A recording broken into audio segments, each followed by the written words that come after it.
묘목을 지금 심어서 언제 그 과실을 따겠습니까? 어르신 말씀합니다. 한 50년쯤 뒤면 열매가 열릴 것이다. 그때까지 할아버지 살아 계실 수 있겠습니까? 아닐세. 나는 그 열매를 따먹지 못할 것이네. 그러나 내 자손은 그 열매를 따먹게 될 것이야. 왜냐하면 이 과수원은 내가 어릴 적부터 있었고 내가 알지 못하던 누군가가 그 나무를 심었으며 그 누군가가 심은 그 나무의 열매를 내가 따먹고 살았기 때문에 나도 그렇게 하는 것뿐이네 라고 말했다고 합니다. 여러분, 6월달은 호국 보훈의 달이라고 하죠.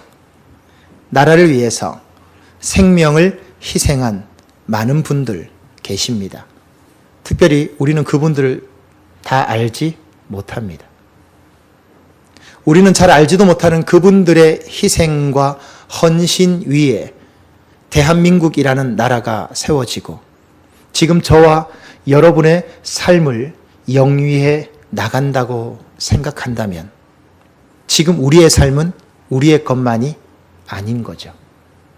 누군가의 희생, 누군가의 헌신, 누군가의 수고가 있었기 때문에 가능한 일입니다. 이 사실을 기억한다면 특별히 우리 믿음의 사람들은 더 많은 곳에서 가난하고 힘들고 어려운 사람들을 돕고 나누고 섬겨야 합니다. 특별히 그리스도인들은 더 말할 필요가 없습니다. 하나님께서는 예나 지금이나 우리가 사는 이 세상이 정의로워지고 바로 세워지기를 원하십니다. 그래서 하나님께서는 공의의 하나님, 정의의 하나님이라고 말씀하시죠. 하나님께서는 이 세상이 정의로운 세상, 그 사회가 되기 위해서 오늘 본문 말씀에 보면 평범한 농사꾼이었던 아모스라고 하는 사람을 갑자기 불러서 주의 말씀을 전하게 하셨습니다.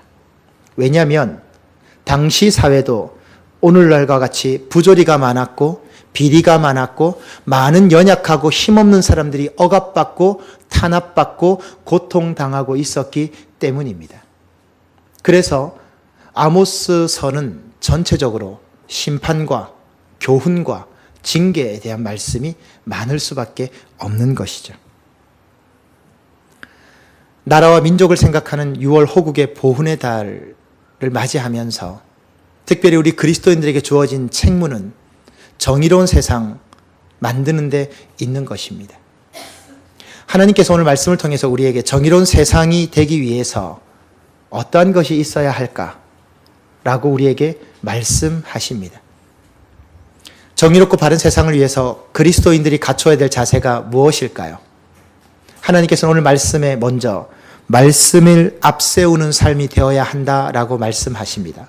오늘 본문 4절 말씀을 보시기 바랍니다. 오늘 4절 말씀을 보게 되면 하나님께서 남유다에 서너 가지 죄악이 있다라고 구체적으로 지적하십니다. 그렇게 말씀이 시작되죠. 남유다에 이른다. 너희에게 서너 가지 죄악이 있다. 그 죄가 무엇입니까? 율법, 말씀을 무시하고 멸시하고 말씀대로 살지 않았다. 그것이 죄다라고 말씀하십니다. 모든 문제의 시작이 말씀을 무시한 데서 왔다라고 하는 것입니다. 그 결과 5절 말씀에 보면 하나님의 심판을 피할 수 없게 되었죠. 그럼 우리가 여기서 한 가지 생각해 볼 것이 있습니다. 말씀을 무시했다는 게 뭐죠? 말씀을 멸시했다는 것이 무엇입니까? 무엇을 의미하는 것입니까? 말씀을 듣는 것만 한 겁니다. 여러분 이해 가십니까? 말씀 안 듣는 사람이 어디 있어요? 지금 여러분도 말씀 듣고 계시잖아요. 그런데 말씀을 듣는 것만 했어요. 거기까지만 했어요. 말씀을 귀로 듣고 마음으로 인정하고 고개는 끄덕입니다. 그러나 거기까지만 했습니다. 그 이상 앞으로 나가지 않습니다. 나가기 싫어했습니다. 왜? 힘들거든요. 어렵거든요. 희생해야 되거든요. 손해봐야 되거든요. 마음 상해야 되거든요. 그러니까 말씀을 듣는 것만 하는 거예요. 듣는 것은 좋지만 말씀대로 사는 것은 거부한 거예요. 그게 말씀을 무시한 거예요. 여러분, 말씀은요, 듣는 게 아닙니다. 말씀은 사는 겁니다. 말씀 들은 대로 사는 게 말씀을 존중하는 겁니다. 그런데 오늘날 어떻습니까?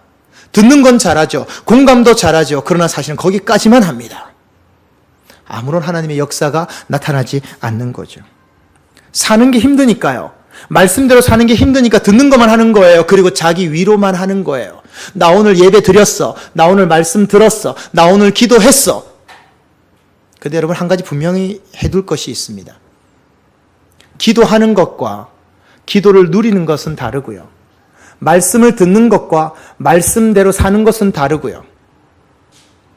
은혜를 받은 것과 받은 은혜를 누리며 사는 것은 같지 않습니다. 그건 다릅니다. 분명히 다른 겁니다. 말씀을 듣는다는 것은 시계를 차거나 귀걸이를 하거나 목걸이를 하는 것과 같은 액세서리가 아니에요. 나를 빛나게 하거나 다른 사람에게 나를 돋보이기 위해서 치장하는 도구가 아니라는 겁니다. 말씀은 듣고요, 생각하고요, 고민하고요, 아파하는 거예요. 헌신하면 복 받는다고 말합니다. 틀린 말씀입니다. 헌신해도 복 못 받습니다. 그래서 헌신 안 하는 거잖아요. 아닌가요? 누구나 다 해서 복 받는 헌신이면 누구나 다 헌신하죠. 근데 헌신 안 하잖아요. 우리는 헌신한다고 생각하지만 사실 헌신 안 하는 거예요. 정말 헌신했다면 하나님이 그냥 놔두지 않아요. 헌신이 쉽지 않아요. 그래서 말씀은요, 우리가 공항을 들어가 비행기를 타기 위해서 스캐너 앞에 통과하듯이요, 말씀 앞에 끊임없이 나를 세워야 되는 거예요. 말씀은 스캐너입니다. 사람은 속이고 다른 사람은 어떻게 속일 수 있을지 몰라도 절대로 그 말씀 앞에는 속일 수 없어요. 절대로 그냥 통과할 수 없어요. 끊임없이 내 자신을 말씀 앞에 세우고 그 말씀을 들을 때마다 고민하고 그 말씀을 들을 때마다 아파하고 그 말씀을 들을 때마다 힘겨워해야 돼요. 근데 너무 쉽게 말씀을 받고 있잖아요. 말씀대로 사는 것, 말씀대로 살아가는 것, 그것이 정의로운 세상의 시작입니다. 세상이 안 변한다고 말씀하지 마세요. 세상 안 변합니다. 세상이 정치적 논리로 변할 것 같습니까?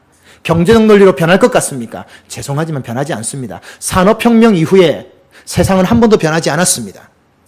르네상스와 우리 학생들이 잘 아는 것은 문해 대혁명이 일어나서 이제 세상이 이성을 중심으로 모든 것이 만개할 거라고 했죠. 그 결과가 뭡니까? 1차 세계대전, 2차 세계대전 일어나면서 세계는 공황에 빠지고 말았죠. 그리고 지금의 산업화 혁명이 무엇을 불러왔습니까? 인간성의 상실을 불러오지 않았습니까? 정치 논리나 경제 논리로는 절대로 세상이 바뀌지 않습니다. 세상은 말씀대로 그 삶을 살아가는 사람에 의해서 변화되는 겁니다. 은혜도 중요하고 기도도 중요하고 축복도 중요하고 헌신도 중요하지만 우리에게 있어서 가장 중요한 것은 말씀대로 사는 것입니다. 이 은혜가 여러분의 것 되시기를 주님의 이름으로 축원드립니다. 또 한 가지 정의로운 세상을 위해서 하나님께서는 은혜를 기억하라 말씀하십니다. 오늘 본문 6절에서부터 8절까지의 말씀을 보시기 바랍니다. 남유다의 죄를 지적하신 하나님께서는 이제 북이스라엘의 죄를 지적하십니다. 이들도 서너 가지의 죄가 있다라고 구체적으로 말씀하십니다. 그들의 죄의 목록이 나오죠. 6절에 뭐라고 말씀하십니까? 돈을 받고 의로운 사람과 가난한 사람을 팔아넘겼다. 7절에서 뭐라고 말씀합니까? 힘없는 자를 발로 밟으며 연약한 자를 학대하고 아버지와 아들이 젊은 여자와 음란한 죄를 저질렀다. 아버지와 아들이 한 여자와 관계를 맺은 거예요. 그리고요, 전당포를 운영하면서 담보물로 잡은 물건 위에 누워서 그것을 통해 벌어들인 돈으로 포도주를 마시며 우상 앞에서 쾌락을 추구하는 즐기는 삶을 살았다. 한마디로 말씀드리면 힘없는 사람은 밟아버리고 무시해버리고 밀어버리고 부당하게 벌어들인 돈을 가지고 세상 쾌락과 향락을 떵떵거리며 살았다는 겁니다. 결국 그들에게 심판이 임하게 되지요. 그런데 대단히 뜻밖의 반전이 하나 일어납니다. 9절과 10절 말씀을 보시기 바랍니다. 이제 이들에게는 심판이 주어져야 하는데 하나님께서 전혀 다른 말씀을 하십니다. 뭐라고 하십니까? 9절에서 10절 뭐라고 하시죠? 이스라엘 백성이 가나안 땅 들어갔을 때 그 아모리 살아가던 아모리 사람들을 쫓아내고 멸하여서 그 땅을 차지하게 했던 일을 말씀하시고 11절 말씀을 보시면요. 이스라엘의 청년들 가운데 자녀들 가운데 구별된 선지자와 나실인들과 주의 종들을 세웠던 이야기를 갑자기 말씀하세요. 여러분 문맥이 안 맞아요. 이거 문맥이 틀리는 거라고요. 너희들이 이런 죄를 지었기 때문에 너희들은 심판받아야 돼 라고 말해야 되는데 그렇게 말하지 않아요. 지난날에 주셨던 은혜를 상기시키고 있는 거예요. 죄를 지적하시다가 심판을 말씀하지 않고 갑자기 지난날에 주었던 은혜들을 떠올리고 있는 거예요. 여러분 이게 무엇을 말하는지 아세요? 이게 무슨 뜻인지 아세요? 쉽게 말씀드리면 이런 거예요. 너 옛날에 형편 없었잖아. 너 옛날에 별 볼 일 없는 사람 아니었니? 너 옛날에 힘없고 가난한 사람 아니었냐? 너 그런 사람이었잖아. 그런 너를 구별해서 하나님 자녀 삼고 지금 이만큼 살게 해줬잖아. 그 말씀입니다. 너 옛날에 받은 은혜 기억나지 않느냐? 그 어렵고 약하고 비참했고 힘들었던 그 시절을 생각하면서 그런 나를 세워서 지금 이렇게 만들어주신 하나님의 은혜를 기억하고 지금 힘없고 연약한 사람을 학대하거나 무시하거나 갈시하지 말라는 거예요. 여러분 한번 생각해 보세요. 지금 내가 이렇게 예수를 믿고 있다고요. 지금 내가 이렇게 예수를 믿고 이 자리에 앉아 있다고요. 나 같은 사람이 용서받았기 때문에 지금 저와 여러분 이 자리에 앉아 있는 거예요. 나 같은 사람이 예수 믿고 하나님 자녀 되었는데 저 사람 이해 못합니까? 저 사람 이해 안 됩니까? 나를 보면 저 사람이 이해 안 되세요? 여러분 만약 그 마음이 안 들면 우리 정말 교만한 사람입니다. 나를 보고요. 저 사람을 보면 저 사람이 이해 안 되세요? 이해돼야 정상이에요. 이해 안 되면 교만한 거라니까요. 여러분 이거 심각한 거예요. 하나님이 뭐라고 그러신지 아세요? 너 저 사람보다 더 했어. 너는 안 들킨 것뿐이야.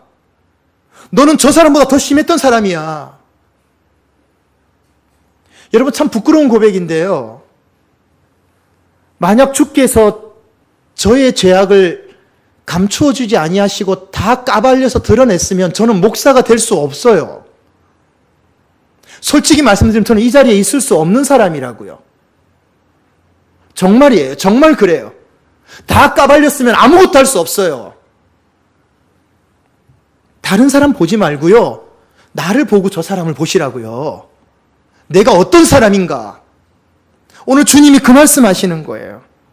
근데 우리는 어떻습니까? 어느 순간 판단하는 사람이 되어 있어요. 어느 순간 비판하는 사람이 되어 있고요. 어느 순간 정죄하고 있는 사람이 되어 있어요. 위에 앉아서 밑을 내려다보면서 판단하고 심판하고 있어요. 언제 하나님이 그렇게 하라고 그러셨어요? 하나님 그렇게 하라고 말씀하신 적이 없어요. 남편이 아내를 판단하잖아요. 아내는 남편을 판단해요. 부모는 자식을 판단해버려요. 자식은 부모를 판단합니다. 교인들끼리 서로 판단합니다. 누가 그렇게 하라고 그랬습니까? 하나님 그렇게 하라고 한 적이 한 번도 없어요. 너를 보고 그 사람을 보라. 그럼 이해될 거다라고 말씀하셨어요. 은혜를 잊은 거죠. 은혜를 잊으면 그렇게 돼요. 우리 여전도에 여러분이 야유회 가셨던 진해교회에 피부과 원장이신 장로님이 한 분 계십니다. 지금은 은퇴하셨습니다. 제 개인적으로 영적인 아버지처럼 생각하는 분입니다. 그분이 지난주에 저에게 전화를 주셨습니다. 이런저런 말씀을 하시다가 지금도 여전히 저를 보면 아들 보듯이 하시죠. 우리 집사람은 굉장히 무서워합니다. 우리 집사람 점 빼주신 장로님이신데 얼마나 점을 꼼꼼하게 빼주셨는지 한 번 가고 집사람이 안 갑니다. 무서워서. 이 장로님하고 대화를 하다가 장로님이 이렇게 말씀하십니다. 목사님, 내가 나이가 많습니다. 그래서 나는 한 가지 기준을 가지고 삽니다. 나보다 젊은 사람은 나보다 적게 살았기 때문에 나보다 죄가 적습니다. 나는 그렇게 생각합니다. 그 얘기를 왜 하시냐면 친하게 알고 지내는 목사님 한 분이 교회에서 범죄하고 문제를 일으켜서 교회를 어지럽히고 교회를 나가셨습니다. 그 교회가 쪼개졌습니다. 그래서 그 일 때문에 고통당하는 성도들이 굉장히 많았습니다. 근데 그 목사님과 이 장로님이 굉장히 친합니다. 그 교회에 이 장로님이 소개돼서 들어가셨습니다. 이분이 서로 관계가 끊어졌습니다. 근데 이 장로님께서 그 목사님에 대해서 그렇게 말씀합니다. 저 목사님 나보다 적게 살았기 때문에 나보다 죄가 적다고 생각합니다. 하루를 더 살았으면 저분보다 내가 더 죄가 많습니다. 근데 제가 볼 때는 저분이 죄가 많아요. 그 목사님 교회를 갈랐거든요. 교인들에게 아픔을 줬거든요. 목회자로서. 제가 볼 땐 그 목사님이 더 죄가 많은 것 같아. 근데 그 장로님 그렇게 말씀 안 하시는 거예요. 제가 고개가 숙여지는 거예요. 그래서 난 저분을 위해서 더 많이 기도한다는 거예요. 얼마나 마음에 감동이 되는지 모릅니다. 감리교 창시자인 웨슬레 목사님을 여러분 잘 아실 것입니다. 웨슬레 목사님 6살 때 그 집에 큰 불이 났었습니다. 얼마나 큰 불이 났는지 하나도 남은 게 없고요. 가족들 다 대피하고 어린 웨슬레 목사님이 집 밖으로 뛰쳐나왔을 때 지붕이 내려앉아서 목숨을 구했습니다. 어린 웨슬레 6살 때의 그 기억이 마음에 남았습니다. 집회를 가고 말씀을 전할 때마다 항상 자신을 어떻게 소개했냐면 타다 남은 불꽃챙이라고 자신을 소개했습니다. 그때 하나님이 자신을 건져주셨다는 그 감사의 마음이 있는 거죠. 평생을 가리켜서 타다 남은 불꽃챙이라고 자신을 표현했는데 하나님께서 그 겸손을 너무너무 귀하게 보시고 그를 타다 남은 꽃챙이가 아니라 타오르는 불기둥이 되게 하셨잖아요. 영국 땅을 뒤집어 엎는 영국 땅의 영적 개혁을 일으키는 주의 종으로 사용하셨잖아요. 사랑하는 성도 여러분, 하나님의 깊은 은혜를 받으셨습니까? 하나님의 깊은 은혜를 받은 사람은 자신을 정확하게 볼 줄 압니다.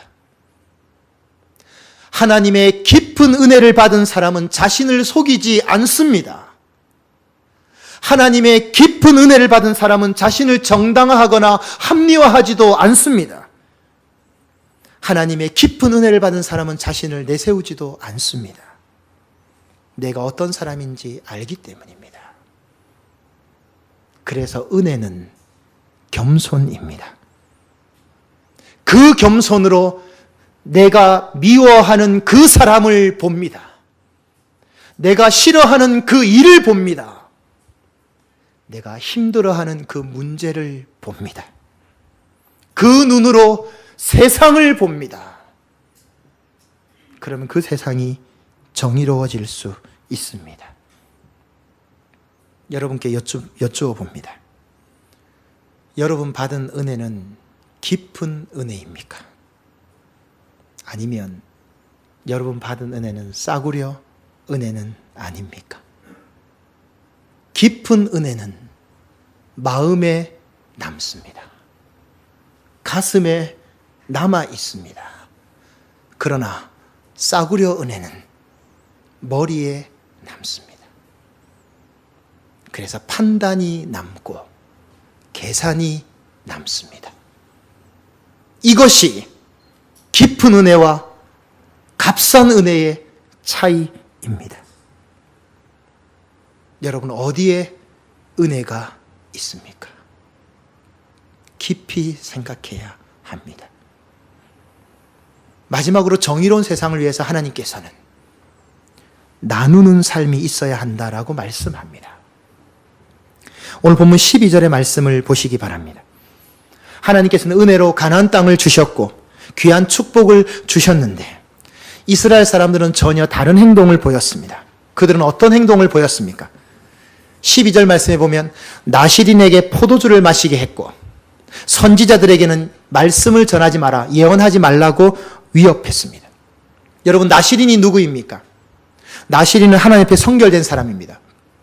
평생을 성결하게 살기로 했던 사람이죠. 시체를 만지지 않습니다. 머리를 밀지 않습니다. 포도주를 마시지 않습니다.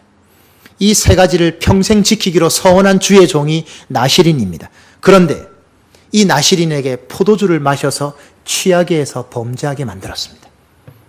그리고 이스라엘 땅의 자녀들과 젊은이들 가운데 선지자를 세웠죠. 주의 말씀을 전하도록 세운 선지자들을 위협해서 말씀 전하지 말라고 했습니다. 왜 그랬을까요? 듣기 싫은 설교 하지 말라는 겁니다. 쉽게 말하면. 위협을 한 거죠. 하나님께서는 이 모습 앞에 13절 말씀에 보면 진노하십니다.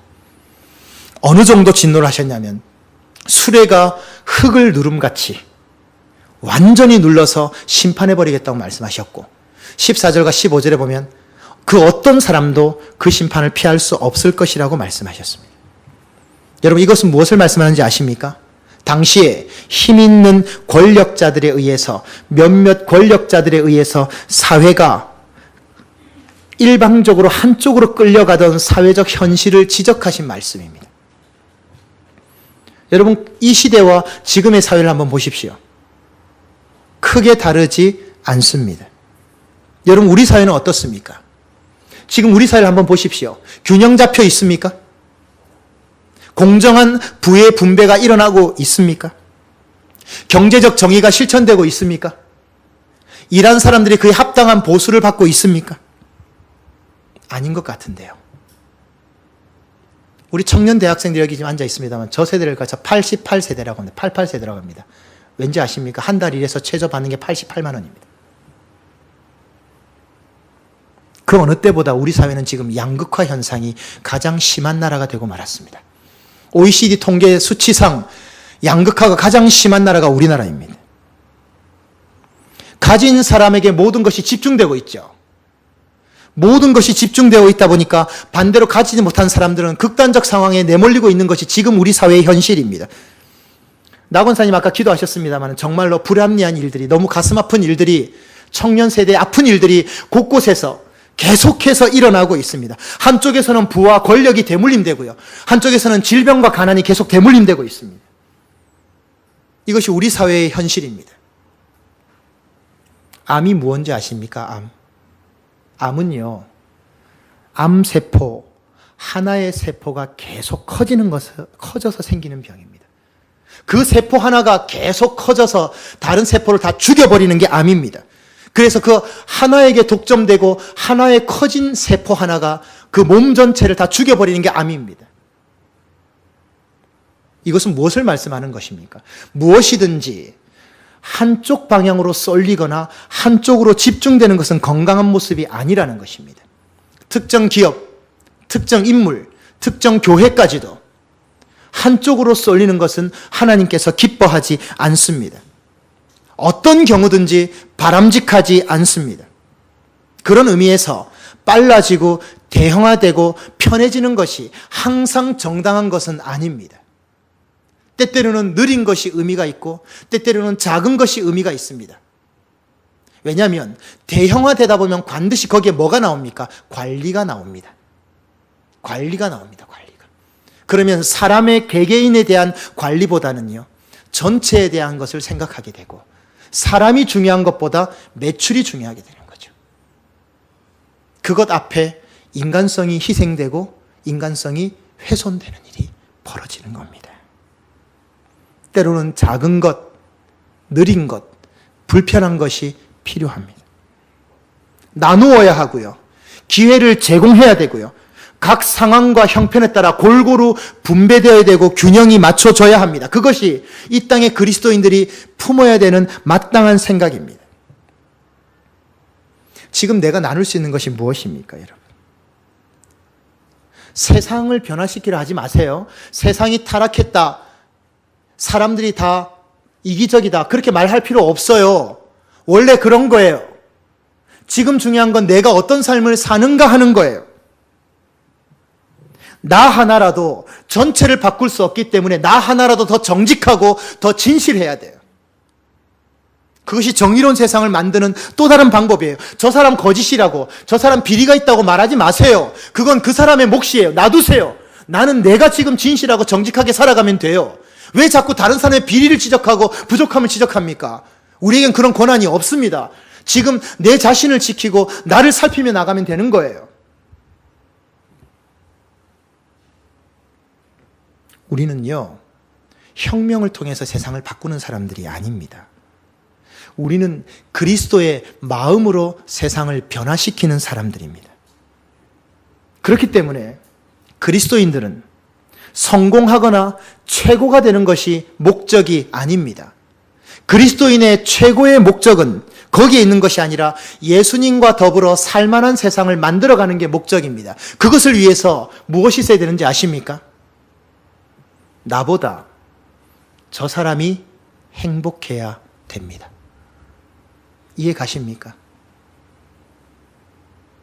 오늘도 우리 성경 공부하다가 난리가 났었습니다. 제가 좀 늦게 내려온 것 그것 때문이에요. 난리가 났었습니다. 난리가. 뒤집어졌습니다. 완전히. 참 죄송합니다. 허춘아 성도님 난리 났고요. 송한나 집사님 난리 나고요. 김선일 집사님 아예 입을 닫아버리셨어요. 그 내용이 뭔지 아십니까? 당신의 누리는 모든 사적인 영역은 그리스도인이 되는 순간 사적인 영역이 아니고 공적인 영역이다. 나를 통해서 저 사람을 행복하게 하라.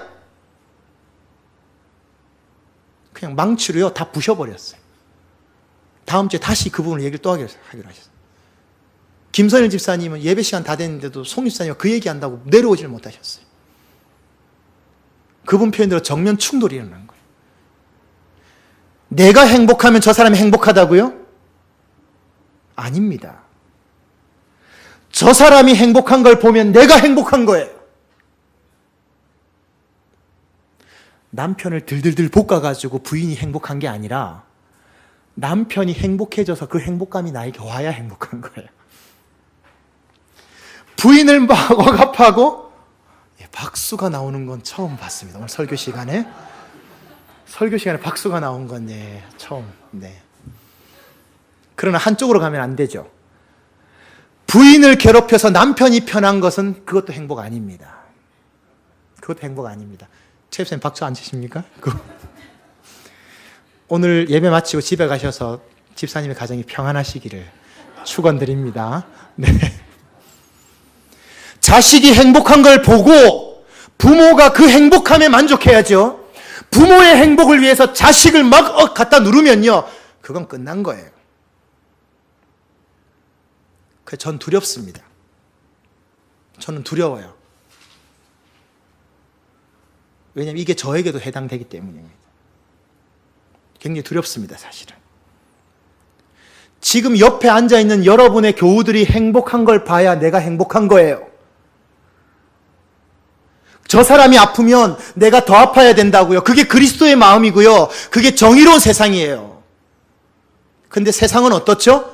그냥 나만 돈 많이 벌고 나만 건강하고 나만 괜찮으면 다른 사람 죽든 말든 상관없어요. 예수님은 그 일을 위해서 십자가를 지신 게 아닙니다. 그런 거 없습니다. 세상을 바꾸기 전에 나를 바꿔야 돼요. 그래서 여러분 사실은요, 잘 사는 게 중요한 게 아니라 똑바로 사는 게 중요한 거예요. 그것만 되면 전도됩니다. 여러분 이걸 놓치시면 안 됩니다. 세상이 썩었다고 비난하지 마세요. 나도 그 안에 있다고요. 지금 내 하나가 잘 바로 서는 게 중요한 거예요. 그것을 위해서 살아가는 거예요. 잘 사는 것이 중요하지 않다니까요. 똑바로 사는 게 중요한 거예요. 그게 우리의 우선순위입니다. 말씀을 정리하겠습니다. 세상을 바꾸기 전에 정의로운 세상은 나부터 바뀔 때 바뀌어지는 것입니다. 그것이 세상을 변화시키는 시작점이고 출발점이 됩니다.